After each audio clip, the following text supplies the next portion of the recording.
antiga estrada de ferro que ligava o interior do Brasil ao mar. A ferrovia Bahia-Minas foi uma das principais rotas de trem no Brasil do século passado. Mas apesar de não existir mais e ter deixado quilômetros de trilhos abandonados, nossa viagem prossegue. Vamos começar a primeira reportagem descobrindo as histórias e emoções que ficaram guardadas em cada uma das velhas estações. Boa viagem!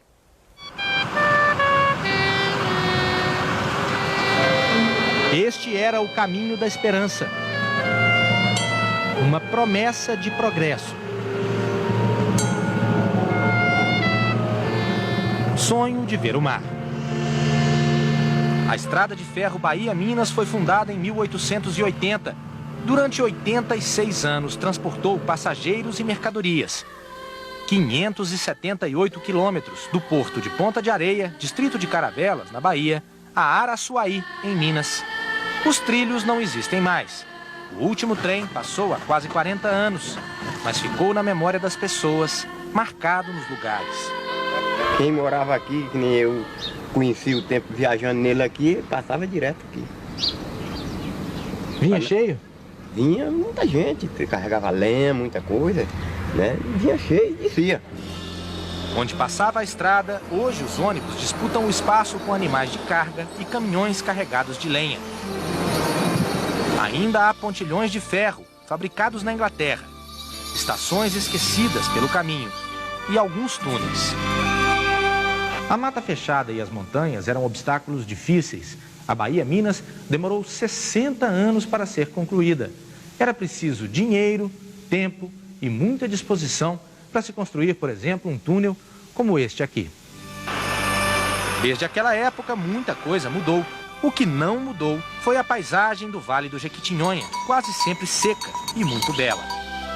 Muitas cores e um triste ar de abandono. E é por este caminho que nós vamos seguir.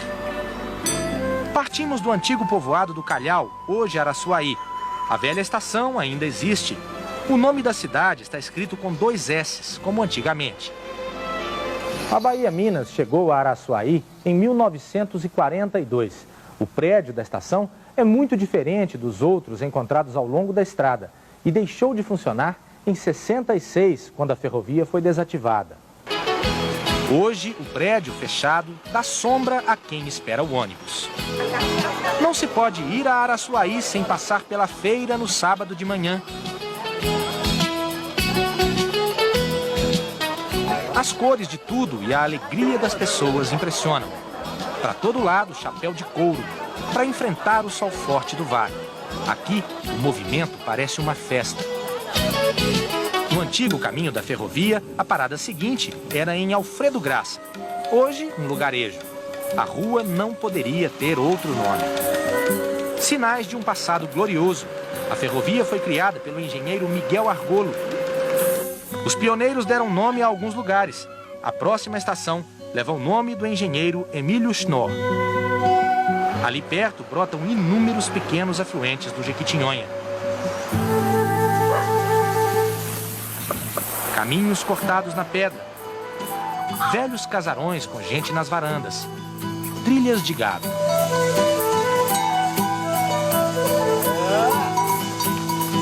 E de animais de carga. Chegamos a Queixada, no município de Novo Cruzeiro. Aqui vive seu Antônio. Comerciante, comprava produtos na região e revendia em Teófilo Otoni e Nanuque.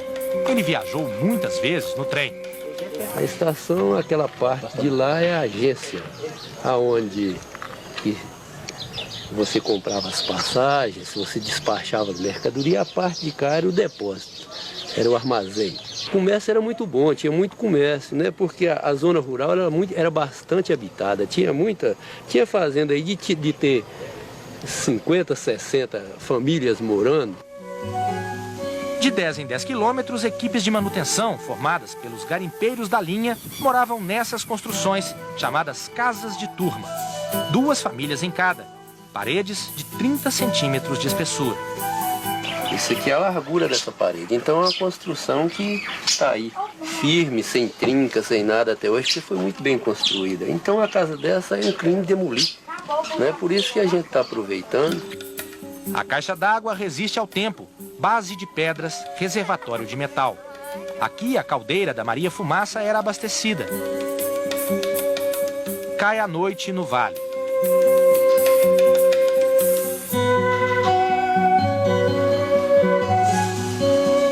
E mesmo à noite, os caminhos da Bahia Minas revelam pequenos tesouros.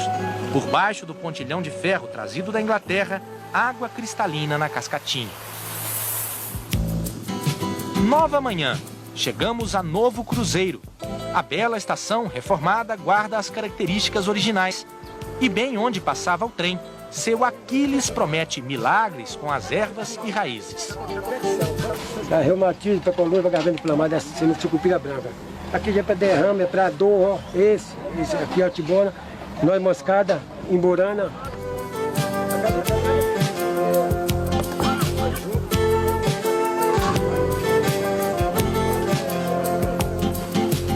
Gente simples, terreiros com galinhas e pintinhos. Daqui para frente deixamos o Jequitinhonha.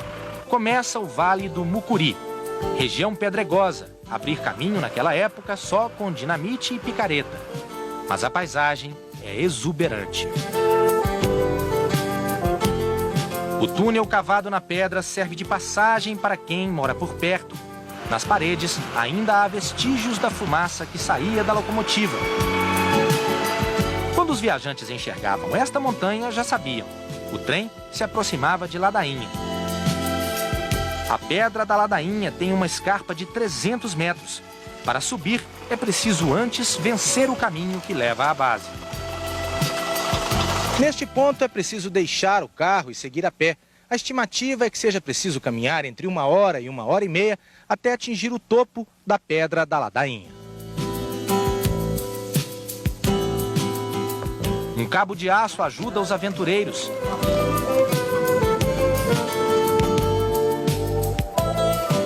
Do alto é possível ver muitos quilômetros que antigamente eram percorridos pelo trem, além da bela paisagem da região. A cidade se formou ao longo da ferrovia.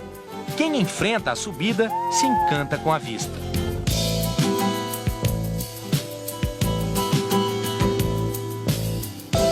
Durante anos, a barragem do rio Mucuri proveu a cidade de energia. Dá para ver do alto. Bem na beira da estrada fica a casa do violeiro Antônio Xavier. Entre os gerânios do jardim e a vista da pedra da Ladainha, seu Antônio, 86 anos, vive abraçado à companheira, a viola.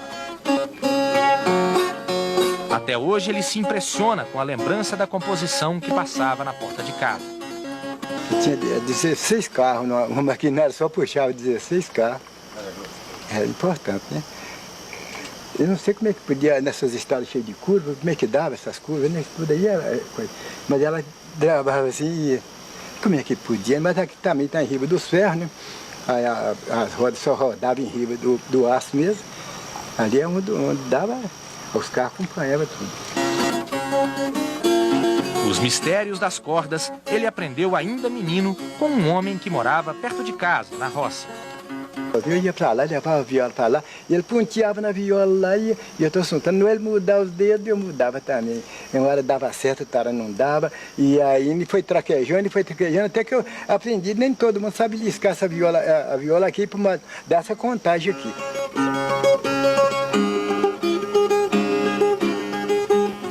Em Ladainha, o pontilhão da ferrovia continua a ser o principal caminho de chegada. A estação é de 1918.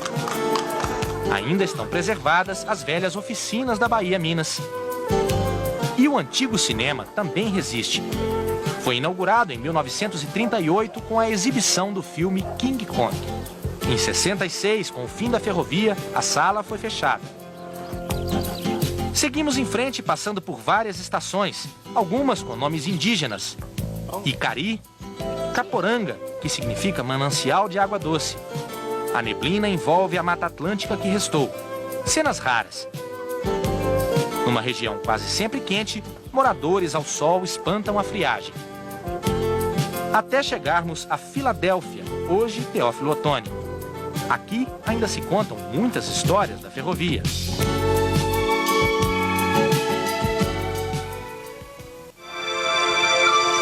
praça principal de Teófilo Otoni descansa a velha Pochixá. É esse o nome dado pelos índios da região à primeira locomotiva da Bahia Minas. Significa forte, valente. A máquina, americana, chegou de navio em 1880. Mas os trilhos só chegaram à cidade 18 anos depois. Seu Ari, ex-ferroviário, se lembra bem dos comandos da Maria Fumaça. Esse aqui é a marcha. A locomotiva. Se você jogar lá pra frente, é um pouco duro aqui, ó. Pra frente, ela vai pra frente. Se você jogar pra trás, aqui tá no ponto neutro, ela não sai pra lugar nenhum. Esse aqui é o depósito de água. A água é localizada por aqui, ó.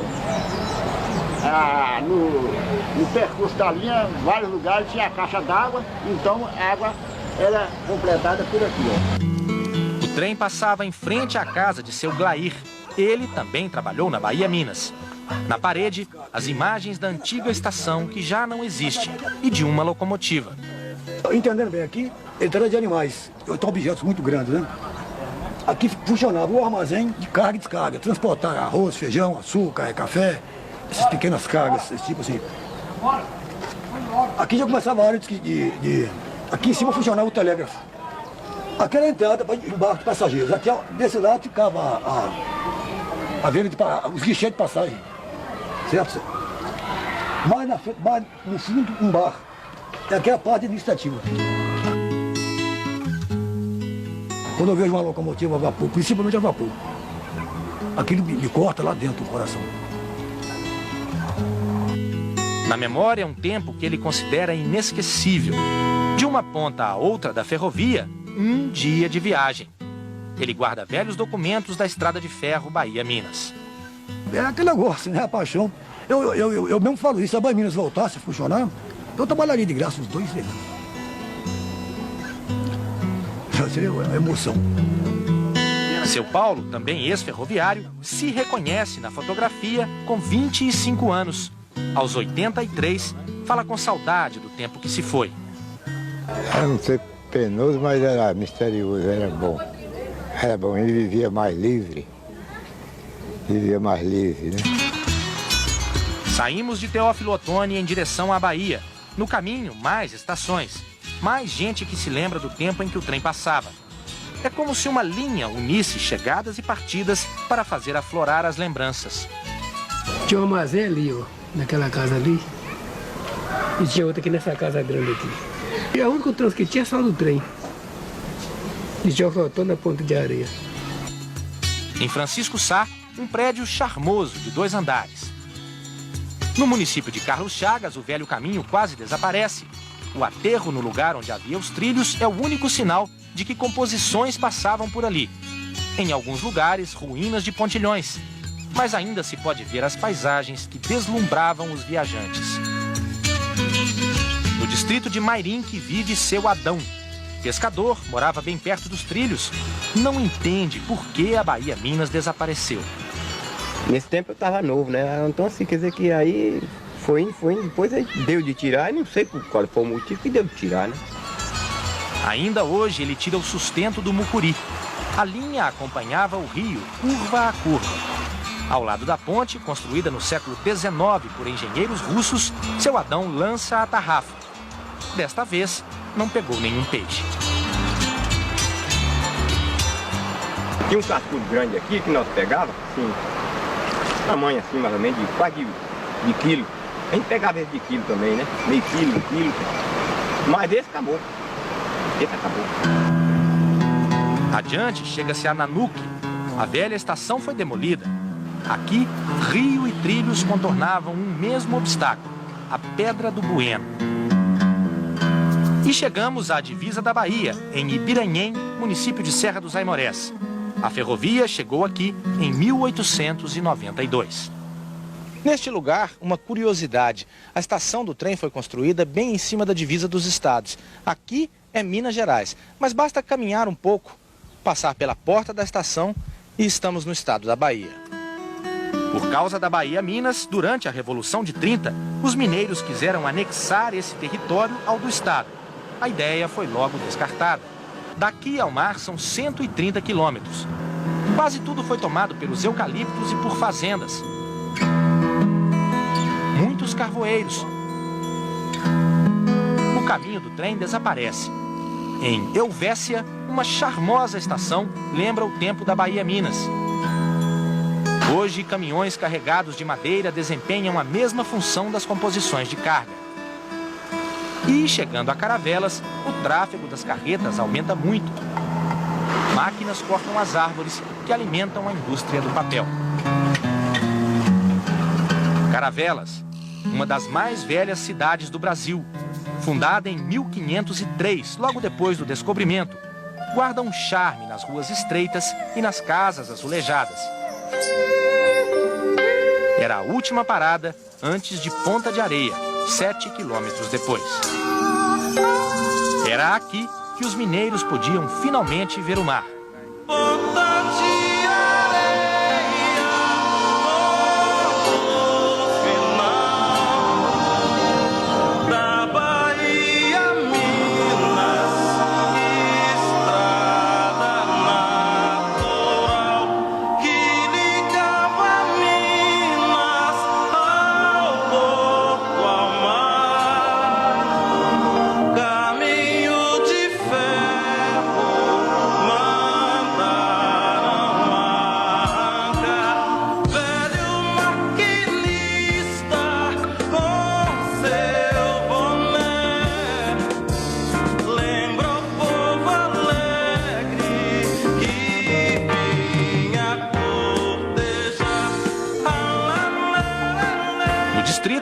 O trajeto terminava no fim desta rua.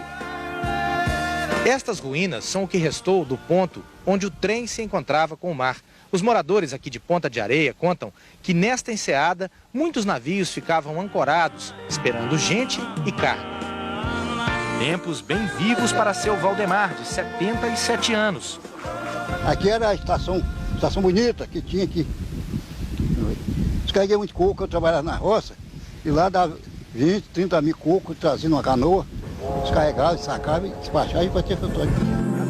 Seu Plácido nasceu aqui há 83 anos. Conta que o movimento era grande nos tempos do trem de ferro. Era o seguinte, a estrada de ferro recebia madeira lá no estado de Minas e trazia, desembarcava aí no porto, então os navios que vinham conduziam essas madeiras para o Rio, para Vitória, para outros lugares qualquer.